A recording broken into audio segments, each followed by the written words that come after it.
విస్తరాకులు అంటే భోజనం వడ్డించడానికి ఉపయోగించే ఆకుపత్రాలు. విస్తరాకును భోజనం తినే ముందు శుభ్రంగా ఉంచుకొని నమస్కారం చేసుకుంటాం. భోజనం తినే వరకు విస్తరాకుకు మట్టి కూడా అంటకుండా చాలా జాగ్రత్తగా చూసుకుంటాం. ఆహార పదార్థాలు వడ్డించుకొని చక్కగా తింటాం. భోజనం పూర్తయ్యే వరకు ఇంత జాగ్రత్త తీసుకునే మనం తిన్న మరుక్షణం విస్తరిని మడిచి దూరంగా పడేస్తాం. అదే విధంగా మనిషి జీవితం కూడా అంతే. బ్రతికి ఉన్నప్పుడు మనిషి ఎంత గొప్పవాడైనా, ఎంత గొప్పగా బ్రతికినా ఊపిరిపోగానే ఊరి బయట పారేసి వస్తాం. విస్తరాకు భోజనం తరువాత దానిని పారేసినప్పుడు కూడా సంతోషపడుతుంది.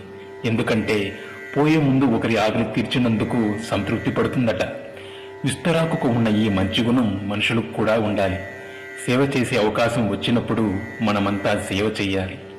మళ్ళీ ఎప్పుడైనా సేవ చేయొచ్చులే అని వాయిదా వేయకూడదు. ఆ అవకాశం మళ్ళీ ఎప్పుడైనా వస్తుందని అనుకోకూడదు. ఎందుకంటే ఊపిరి ఎప్పుడు ఉంటుందో ఎప్పుడు పోతుందో ఎవరికీ తెలియదు. అప్పుడు కనీసం విస్తరాకుకు ఉన్న తృప్తి కూడా మనకి ఉండదు. ఎంత సంపాదించి ఏం లాభం? ఒక్క పైసా కూడా తీసుకుపోగలమా? కనీసం మన ఒంటి మీద బట్ట కూడా మిగలనివ్వరు.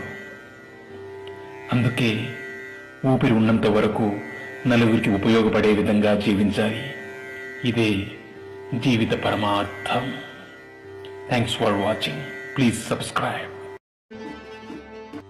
విస్తరా